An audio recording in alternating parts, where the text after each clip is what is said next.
Hi all. If you are a returning viewer, welcome back. If you are new, welcome.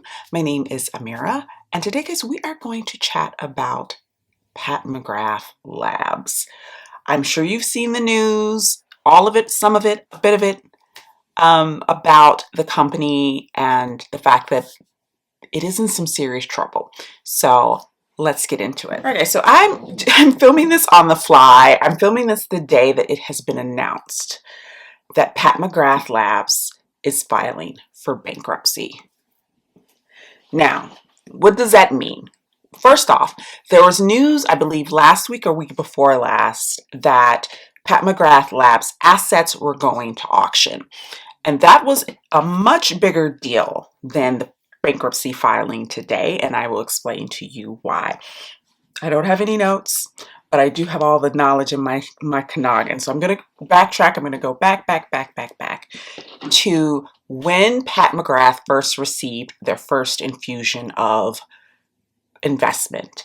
They were valuated by the brand. They were valuated at $1 billion and had received investments from an investment venture capitalist company firm by the name of Eurazeo. I believe that's the way you pronounce it. Eurazeo. I'll put the name up here. They were a private equity company and venture capitalist company, rather, that invested in brands. They had invested in brands like Gisou and other beauty brands. They invested quite a bit of money in Pat McGrath. They were the first major investor, and they valued the company at $1 billion. Cut to a few years later, that was in around 2017, I believe, when Eurazeo invested originally in Pat McGrath Labs. And I believe 2020, Eurazeo quietly sold their shares in Pat McGrath Labs to another investment firm. Brand was then evaluated at around, I think, $400 to $500 million. So that is quite a big drop as far as valuation. Now, one thing I will say, something that I'm not in finance, but one thing I've noticed a trend with a lot of companies, and it really started in like the tech world where these companies are overvaluated. And I do think that Pat McGrath Labs was overvaluated from the start. I don't think that brand was ever worth $1 billion. I think it was a very successful brand when it first came out, but I don't think it was $1 billion brand, not quite yet. So that right there, I was kind of like, yeah, I think that was a bit too much money. I think they were being a little optimistic in that way. So I did a video about Pat McGrath Labs some months ago last year. I think I did it in like spring or summer of last year, where I talked about when there was news that dropped that Pat McGrath Labs was possibly changing their formulas for the mothership palettes and were removing the special shades. Now, since then, people have said it's a rumor. Some people said they have purchased the motherships, and that they still have the special shades. None of the newer motherships have special shades in them. So I will say the last mothership to have had special shades was Mothership 9, I believe. Maybe even, yeah, I think it was Mothership 9, which I believe was Utopian Dreams, I think. Don't quote me at that, but I believe it was the 10th mothership did not, nor did the 11th. So there has been a quiet shift in the brand as far as their product itself. Rumors that those shades in the original motherships were going to be eventually phased out as well. That doesn't seem to be the case. However, if you are a Pat McGrath person, if you are a Pat McGrath purchaser, which I was, and let me just preface this by saying I was not a casual Pat McGrath shopper. I was the person who owned something from, I did a video reviewing the entire collection of makeup of products that she had available at the time. I have purchased, I probably owned more for quite a few years. I owned more Pat McGrath than I owned of any other brand. I owned the lipsticks, the eyeliners, the mascara, the lip pencil. I owned the eyeshadows, the blushes, the bronzers, the primers, the foundation, the concealer, the setting spray. I've tried it all. I've tried it all. if you were paying attention to how things were sort of going in the direction of not necessarily, I don't want to say lesser quality in the sense of like, I don't think that, at least with the releases from like between 2020 and 2023, I'm going to say, I don't think there was a huge decline in quality. What I do think there was, and I think this is kind of a clue as to why we ended up, why the brand has ended up where it's ended up, is I think that there was a shift to attempting to make products at a lower cost to the brand. Pat McGrath is a luxury brand. If you've ever held a mothership in your hand, you know that those palettes are heavy. They are heavy. They are like bricks. From what I understand and what I've heard, and if you have some of the newer motherships, if you have Petamorphosis, I opted to not purchase that. If you have Petamorphosis, I would love to know how that feels in your hand. How does the quality of the mothership feel? Is it still heavy? Does it still have the gold plating on the back? Because I mean, my motherships are put away, but you've all seen a mothership, that beautiful, sleek, black, heavy packaging with the gold emblem in the center and then the gold label on the back, which is gold plate, like it's a significant component. And I'm sure that the majority, not all, but I'm sure that the majority of the $128, well, it used to be $125, now it's $128 price point for motherships was going towards that packaging. The other large component, the other large price point or pricing percentage was probably going to the special shades. So I think between the component and the special shades, they were investing a lot of money into motherships. I think the question is how much of that they were getting back in profit. Yes, we know the motherships are expensive. That doesn't necessarily mean that the brand was making a lot of money off of them as far as their bottom line goes. Because that's such an expensive product, Pat McGrath had, the brand blew up. We know this. The brand became incredibly popular. Those of us who are makeup enthusiasts, who love makeup, who collect makeup, who, get really excited about the artistry of it, we're cool with maybe spending that money. The average consumer, probably not so much. And so while I think Pat McGrath was incredibly popular within that core group, this core circle, which is a big circle, but a circle nonetheless of makeup enthusiasts and makeup lovers, people who love luxury makeup, and people who like eyeshadow. I think outside of that price point was very off-putting to most people. It's the reason why we now see brands like Natasha Denona no longer making her huge palettes. If you've noticed in the last, I want to say 4 years, 3.5 years maybe, Natasha Denona has not released one of her large palettes. All of the palettes that she has released have been her midi palettes at her $69 price point. Think about that. So those huge palettes that were $129, palettes like, Biba and the original gold palette and, Metropolis, all of those palettes, if you've noticed, have slowly gone away. Because I think that Natasha Denona figured something out before Pat McGrath Labs did as far as pricing goes. The brand wanted to expand and wanted to be bigger, and so they needed to find a way to contain and keep that luxury feel at a lower price point. $69 is nothing to sniff at. It's still expensive. However, it's half of what a Natasha Denona palette used to cost. Back to Pat McGrath. Pat McGrath never really did that. Now, she came out with quads. She would come out with quads during the holiday season, and what wound up happening is the quads got smaller, the packaging got less significant and, hefty. The formulas in the quads became more run-of-the-mill. You kind of got your run-of-the-mill metallics, your run-of-the-mill satins, your run-of-the-mill mattes. Not bad, but not interesting or unique in any way.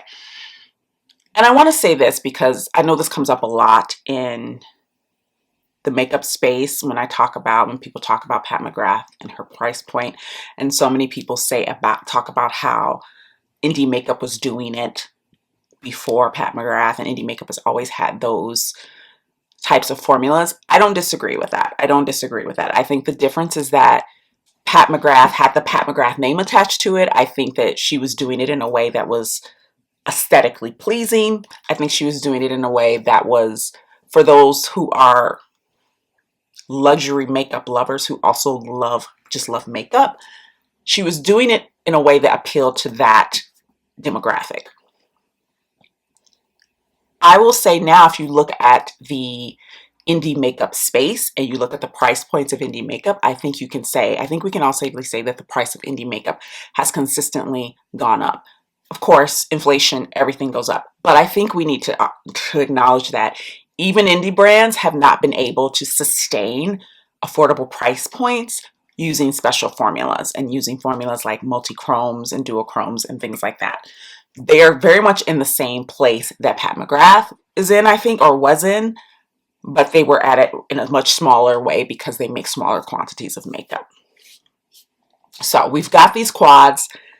If anyone remembers the old quads, and I showed them in my eyeshadow palette declutter. I've also, I have a whole playlist of Pat McGrath. If you're interested in hearing anything about Pat McGrath, if you want to know which mothership to purchase, if you're interested in some of her OG motherships, I have a video about that. I have so many videos on Pat McGrath. So this is not me talking out of turn. This is me talking about a brand that I have loved and that I have spent a lot of money on over the years.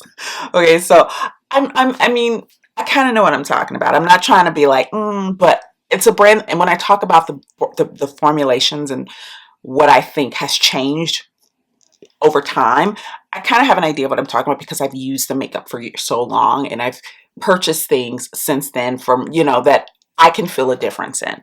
Now, another reason why Pat McGrath's price point was so high was because at the time, I don't think this is true anymore. I don't believe it to be true anymore. And we're going to get into that in just a second. At the time, all of Pat McGrath's makeup was formulated in Italy.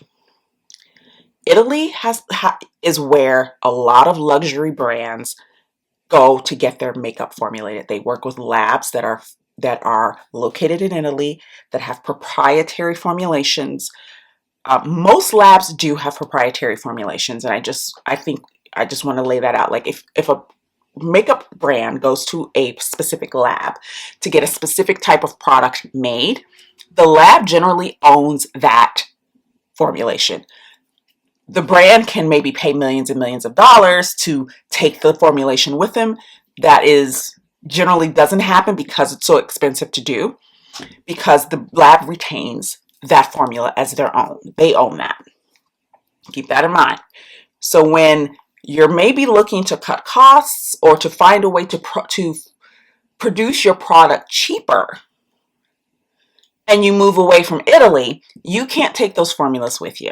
You have to either find someone who can make them almost identical and for cheaper. Very hard to do. Or you have to pivot and maybe find a different formula to work with that is cheaper to produce. This is what I think happened with Pat McGrath. I think if you look at the evolution of not only the motherships, but the quads, she has moved away from her original formulations because I don't believe she is still working with her Italian lab anymore. And I believe it started with some of the seasonal quads and some of the holiday palettes. We were noticing that those were being formulated. If you looked at the packaging on the back, it would say made in China. China makes You know, a lot of people like to poo-poo and be xenophobic and talk about China, but China actually does make amazing makeup, and I think we're seeing that now with so many C beauty eyeshadow brands and makeup companies coming out with these fantastic formulas. So that pivot wasn't necessarily a, you know, it wasn't a pivot from quality, it was a pivot from high cost. But like I said, those formulations were proprietary. So what we found was, if you notice around the time, if you are a Pat McGrath, you know, peeper, if you've been paying attention and watching and keeping your ear to the ground, we knew that she was slowly formulating certain things in China, like the holiday palettes and some of the quads and things like that. But then she came out with those little 5-pan palettes that she would come out with for the holiday season. And I will never forget the first one that came, one of the first ones that came in, I think it was the bronze. I forget what the name of it is. It's just so many bronze palettes, but it was the one, and I do actually have a review of that up on my channel. I'll pop the playlist or something in either at the end of this video in the description box down below, or put a card up, one of those three things, if you guys are interested in kind of seeing what I'm talking about, because I was reviewing it in real time. Those palettes had brand new formulations that she had never had before. They were these wet, kind of flaky metallics, no glitter, not that kind of baked, shimmery, glittery formula, her special shade formula that we're used to, that's a little bit drier, that picks up, and you know, it can kind of, you feel like it kind of is very, I want to say glittery, but not in that like plastic glitter kind of way. We know how the special shades have that je ne sais quoi, that sparkle. It wasn't that. It was definitely a metallic that had a creamier base, a thicker formula, high impact, but very different in how they went applied to the eye and how they sat on the eye. Much more opaque, much thicker, not as light and ephemeral as the special shades can be. And it was the first time she had ever used that formula. And I remember thinking, huh, we're getting a new formula. This is so interesting. And I remember seeing that the palettes were made in China. And I was like, okay. And that was also around the time that we were getting the Mothership 10, which is Moonlit Seduction. Now, let me say this. I think Moonlit Seduction is a low-key banger of a palette. I purchased that palette at the same time I purchased Utopian Dreams. I got them on sale on her website. I was like, I don't know, because I originally wasn't going to purchase either one. I was like, they don't have special shades. I don't see the point in this. Blibbity blobbity blue. I'm not spending that money on it. I didn't. I waited for a sale. I think I got them for like 30% off or something like that. Moonlit Seduction is a beautiful palette. However, and I'm not howevering it like it's a bad thing, but there are no special shades in the 10th Mothership. There are no special shades in that palette. There is, however, that exact formula that was in the 5 little pans is in that palette, and is also in, I believe, Utopian Dreams, and is also in Petalmorphosis. Do you see where I'm getting? So she's pivoted to this newer formulation that is probably cheaper to produce, but she's made her name, and her brand is kind of built on these incredibly high impact special shades made in Italy that for a lot of people justified that $128 price point. And I think when people started realizing that that $128 price point was no longer fitting what they were receiving, I think that did play a huge part. It played a huge part for me, even as someone who wasn't in love with the special shades. I've always been more of a fan of her metallics and her satins, to be quite honest. I'm going to put it out there. I don't know if that's an unpopular opinion. It probably is. I know so many people love the special shades. I was never like down for the special shades like that. They were there. I used them, but I always loved her satins and metallics more. And I really thought that she actually improved upon those formulas, the metallic formula, with that new formula. However, again, by taking those special shades out, people couldn't justify that price point anymore. Understandably so. Okay. And then you had the fact that the brand itself kind of got away from its core values. And when I say that, I don't mean like its mission statement, because I mean like the core value of what the brand was when it became popular, when everyone who was really into makeup started purchasing and investing in motherships. You always felt when you got a mothership that you were being challenged in a creative way. You were, I remember being so intimidated by motherships because I was like, it's when you look at them, they can be so like, they're very challenging as a layout of colors. You can look at them and be very intimidated and overwhelmed and go, I don't quite know how to play with this. So it was a challenge. And once you kind of cracked the code, because there is a bit of a code, I will say, it felt incredibly it felt incredibly inspiring. And my first mothership was Divine Rose, which is not her most inspiring um, palette, but it was a great introductory palette for me as far as her motherships goes. My first mothership, not my first Pat McGrath palette. I bought those 6 pans originally, but that is my first investment, was a really great entry point into how she lays her palettes out. And once I kind of got the lay of the land and got my footing a bit, I was interested in stepping out and trying some of her more interesting color stories. And that's the thing that I think was the thing that excited a lot of us, is her color stories always felt so creative and so interesting and so exciting and so like, oh, I don't know, let me try. And then I will say the turning point really was Divine Rose and Divine Rose 2. Specifically Divine Rose 2. I think Divine Rose did far better than the brand ever thought. If you know the history of Divine Rose wasn't even meant to be a full release. It was originally released as a limited edition special release in the UK. It wasn't even supposed to be something available in the US. But us USians got a hold, us Americans, us North Americans got caught wind of this palette and was like, hello, we want it too. And the brand was like, oh, you do? Okay. And so they released it and it blew up. And I think the brand was probably a little surprised that that was the palette that blew up for them. I'm not, but I think they were. I also think they did the thing that so many brands do, like your Charlotte Tilburys and your Urban Decays, where they tap into a thing and then they don't know how to move on from the thing. Because if you remember, we got Divine Rose 2, which I purchased, and I have the limited edition packaging for both.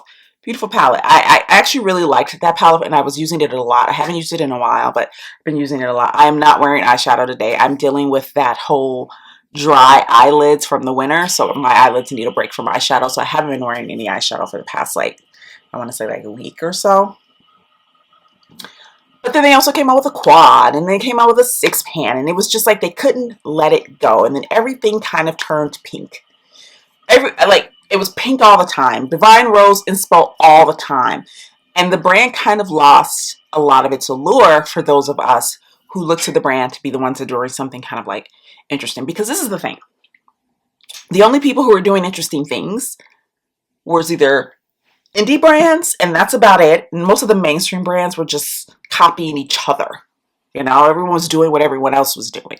And then you had Pat McGrath and Natasha Denona, who were kind of over here doing their own thing. And it was luxury makeup, but it was interesting luxury makeup that you felt like, okay, this is makeup that I can get down with because it's doing something interesting, and I'm okay with investing money in that, But like Natasha Denona, Pat McGrath moved away from that, and the palette started to become repetitive and kind of boring. Let's just be real.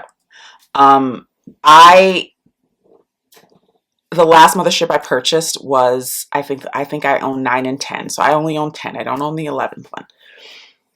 And I think it was interesting how long she waited between 10 and 11. I think it was too long of a wait. But when I read about all the things that were going on behind the scenes with the company, it kind of made sense. The behind the scenes drama, and I touched on this in the last video I did about Pat McGrath Labs, where there has been a lot, and if you guys hear noise, I live in an apartment with radiator heating, and it is negative 10 degrees here, so my radiator is whistling in the background. It's whistling a little too, so just ignore. Basically, there has been so much drama within the company of Pat McGrath Labs for a while now. There's been a lot of disorganization. There have lost two CEOs, like they've had a bit of a revolving door. They've had layoffs. There's been a lot of sort of toxic culture in the offices of Pat McGrath. There's been a lot of people not knowing who who to report to, because there's so much upheaval and confusion, which is always a bad sign with a brand. So you have that aspect.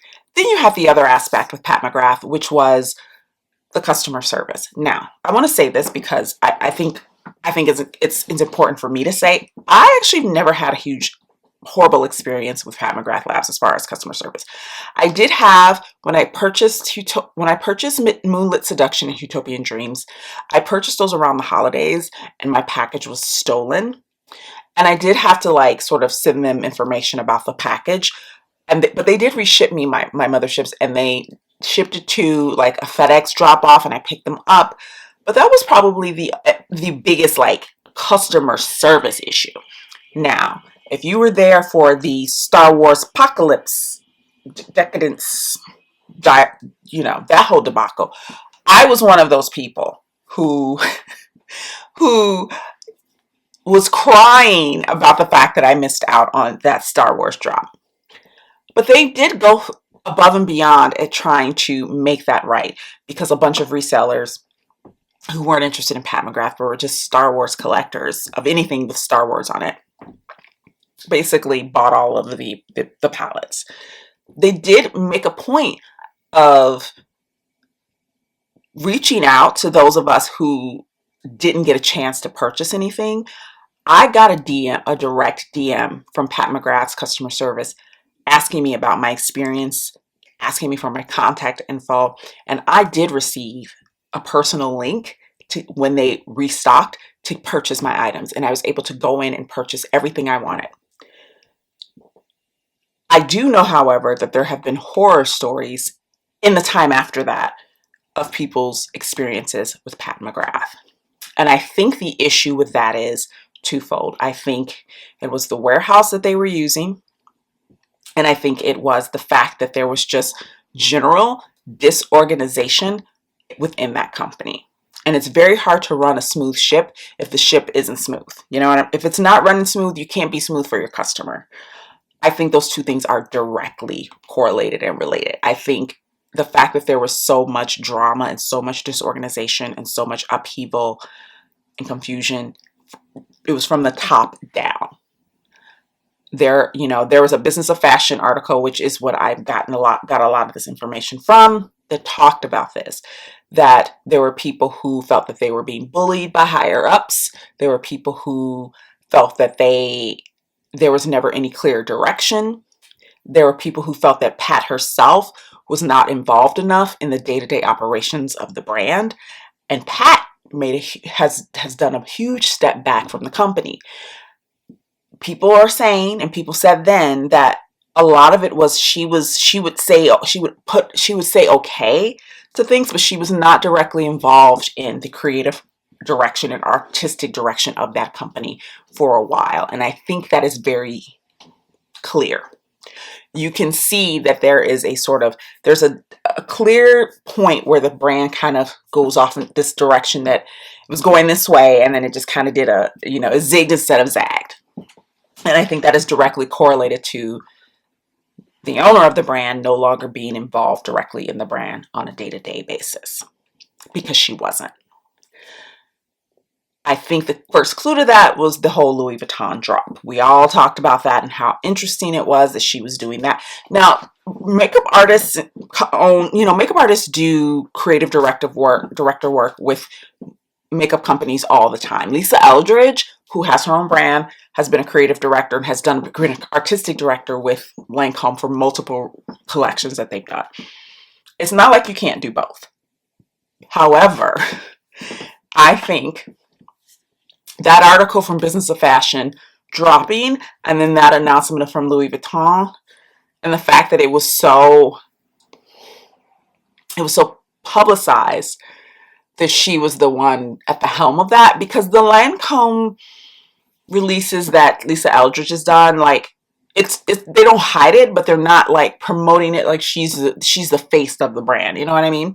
Whereas with the Louis Vuitton, I felt like they were really pushing the fact that it was Pat that was behind this creative direction.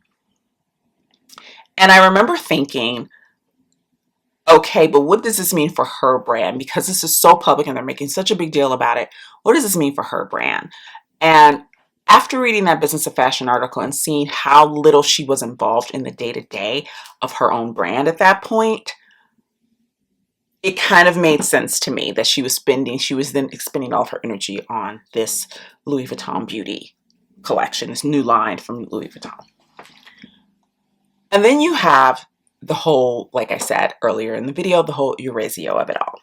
So Eurazeo's pulling out from their investment, I think, was kind of detrimental to the brand at that point, and they sold their interest and their investment to another company, who is the company that I believe is still invested, or that was the last company that was invested in Pat McGrath. Eurazeo has its own issues. They're having issues with their CEO, and also they've just stopped working with brands in general. They were shuttering, and I think this is part of the reason why they sold Pat McGrath. I don't think it was the main reason. I think they sold it because they weren't making as much money, return on their investment, as they thought they were going to make. But they have shuttered their brand. The wing of their company that worked with brands and invested in beauty brands specifically, it's done. They've sold off their interest in Gisou and a couple of other makeup brands and beauty brands that they had investment in. So they have just pulled back completely from the beauty space in general. All right, so now we're getting into this whole thing about Pat McGrath restructuring. That was announced, I think that was announced, yeah, that was announced right before the end of the year. So that was announced in December of last year, that the brand was, what is the word they use? Is going through restructuring and recapitalization processes, a spokesperson told the Business of Beauty. It says the brand is reviewing its assets, and some, including its trademark and logo, may be sold.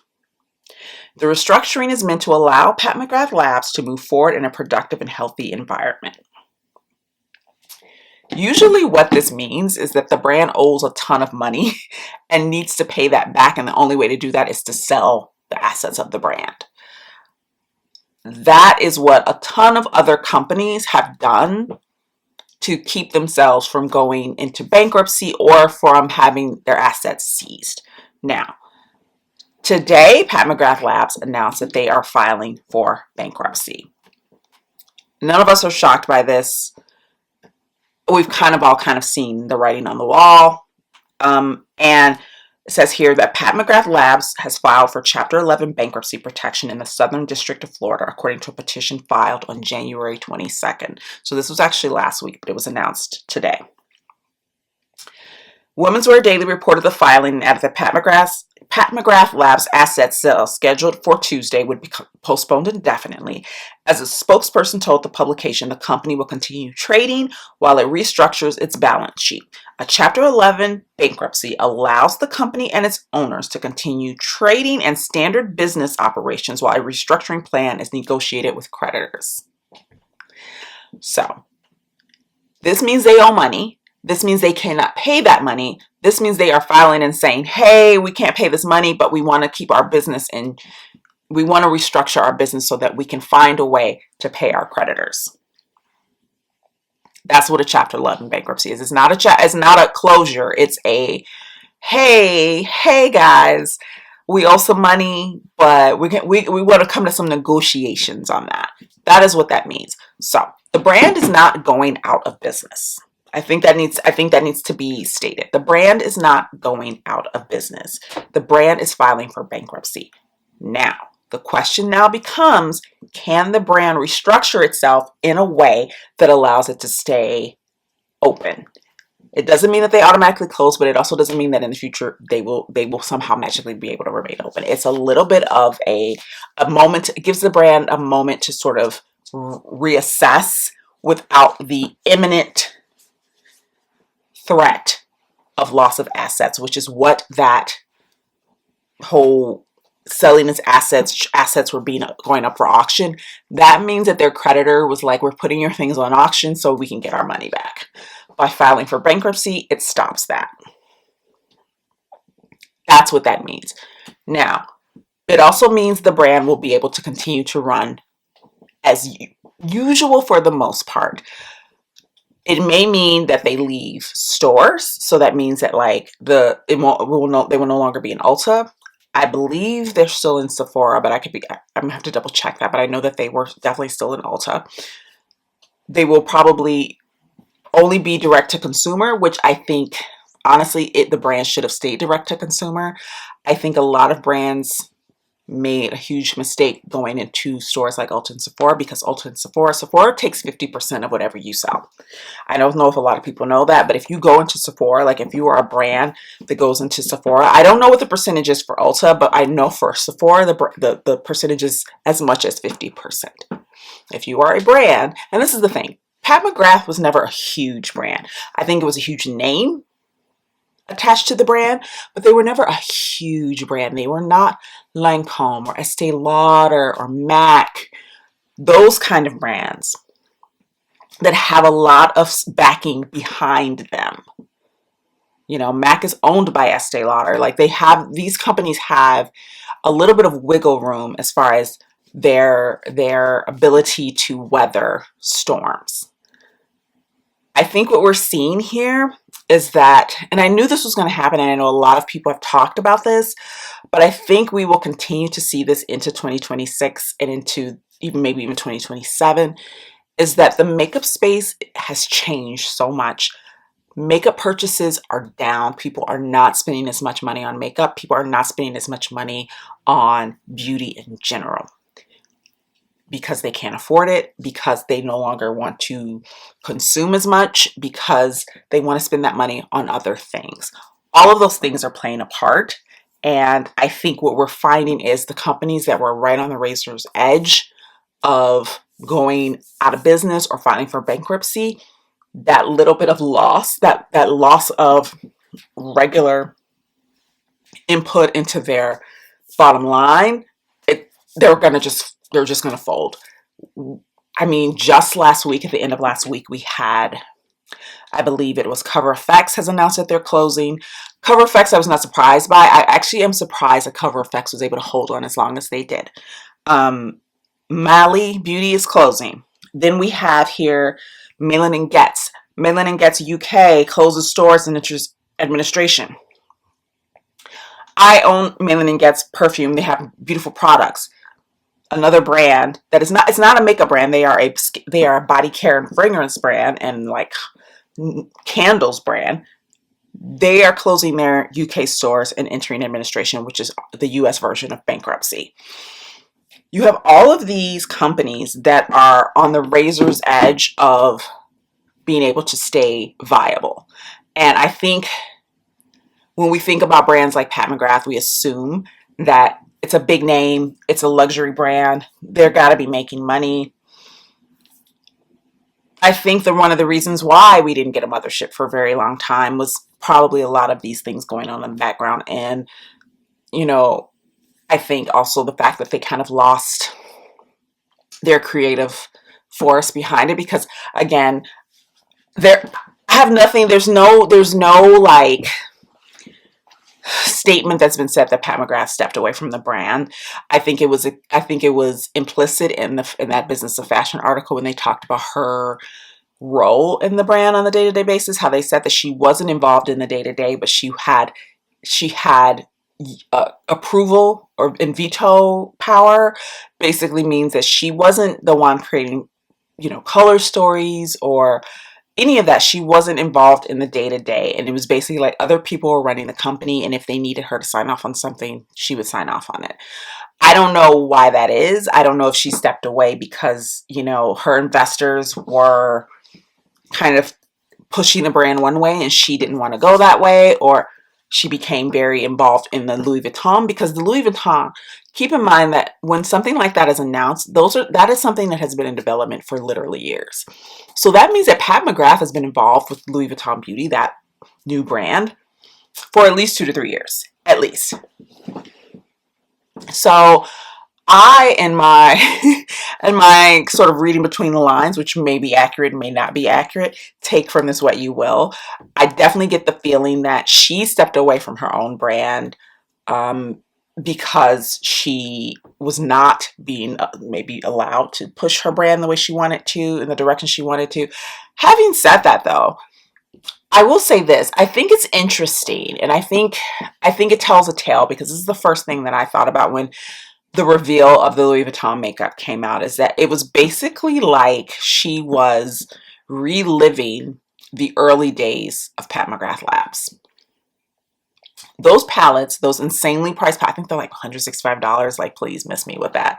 For 5 shades, I think not. I was like, oh no, baby girl. Oh no. But I remember like really looking at those palettes and realizing that they were just like versions, smaller, more like capsule type versions of her early motherships. The first 4 motherships, maybe 5 motherships. There's one that kind of looks a little Divine Rosy. Um, yeah, and then like the lipsticks, like the reds. I mean, it was like basically like, oh, that's Elson. That's Elson. Okay, and so then it kind of made me wonder. I was like, oh, is she trying to sort of recreate the thing that she used to have power over, control over, like control of her own brand, and she doesn't have that anymore? So she's sort of like shift.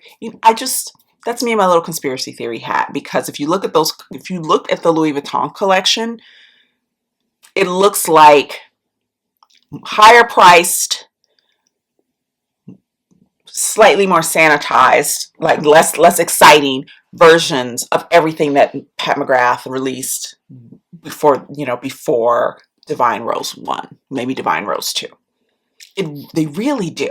I invite you to look at those palettes, those quads, and tell me that you don't get mothership vibes from them, because I literally was just like, oh, I mean, when I saw the blue one, I was like, oh, that's Mothership 1. Like, that's like a very curated version of Mothership 1.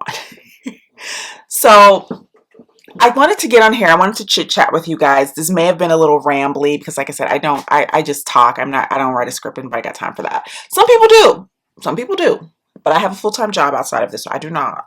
So I was just like, I want to talk about it. So I just wanted to touch on some of my theories about why the brand is where it is, and also just some context clues, because I think the clues about what was going on behind the scenes have been there for a while. And I think that we are going to see this more. I don't think this is going to be this is the first maybe of those like big name brands to like,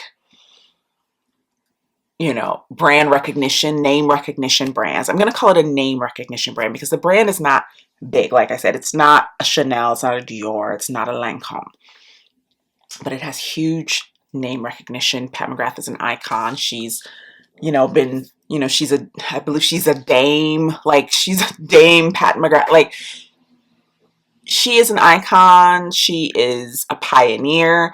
And so when her name on something, it's gonna get that kind of attention. And I think the brand in a lot of ways should have stayed smaller. I think they should never have, and I understand, I get why. I get why they had investors, because I think the way that the original motherships were sort of made, that would have been hard to sustain independently. I'm sure she had investors from the jump, because you're not coming out with that kind of makeup just on the fly. But I do still think that maybe the brand should have just stayed direct to consumer. I think they should have released less I think it was smart. I do think it was smart how they fleshed out the brand and that we got a foundation and we got all of these things. I just think maybe we should have gotten less. If you remember, there was a time, like especially like 2020, where it felt like Pat McGrath was releasing, I would even say before then, like 2019, 2020, 2021, where it felt like Pat McGrath was releasing a ton of things. Like that's when her foundation came out, the concealer, she like reformulated lips, like we got liquid lipsticks, and I mean it was so much. And I think that maybe if the brand has slowed its roll a bit, it wouldn't have needed to invest so much money to keep that going, and they would have been able to sort of grow at a more or organic scale, if that makes sense. I think going into Sephora, having to hit those numbers in order to sustain that. I mean, they've been in Sephora for like, I bought my first Pat McGrath palettes in what, 20, I want to say 2017, 2018, when she came out the 6 pans. They've been in Sephora since then, and I just think that that's a lot to sustain if you know how much Sephora charges their brands. Like it's a lot to maintain that. And I think, yeah, I think there were some missteps made, not only with how fast the brand grew, the leadership behind the scenes, the customer service, the move away from the things that people liked most about the brand to become more mainstream. You know, I think we've seen this with a lot of brands that go into Sephora, is that they're really, really interesting, and then they go into Sephora and they lose everything about them that's interesting. And it's because they're trying to appeal to a mass audience now because they need to hit those numbers because they're paying so much to be there. So yeah, those are my thoughts, guys. Let me know in the comments down below. What brands, this is a really great question. What other brands do you think are on the bubble? I think there are a few that I think would surprise people. I would not be surprised if we heard some things from a Natasha Denona. I know that's what people were like, oh, not Natasha. But guys, I think that these brands are, some are struggling more than others, but I do think they're struggling. I do, because I don't think, first of all, I don't think they're doing anything innovative. I mean, when was the last time Natasha Denona did anything innovative as far as color stories and things that are like, formulation's okay, but like even her blush, like the formulation looks interesting, but the colors are not. I just feel like, I mean, look at Anastasia Beverly Hills, who was about to be in the same position as Pat McGrath Labs until Anastasia herself put $100 million+ of her own money into the brand to save it. And that was just last month. Okay. That was just last month. So I think a lot of these brands are struggling more than we realize. And I think we're going to see a lot more of, I don't want to say legacy brands, but name recognition brands find themselves in this situation over the next year or two. I just do. I think the economy is not going to help it, but I also think when you think about tariffs and you think about the cost of supplies and how much it's costing them now as opposed to 5 years ago to produce the same products. Yeah. So yeah, let me know in the comments down below, what other brands do you think are on the bubble? What are your thoughts about this whole Pat McGrath filing for bankruptcy thing? Do you think the brand can come back from it? Let me know in the comments down below. Don't forget to hit the like button. Don't forget to subscribe, and I will see you in the next one. Bye now.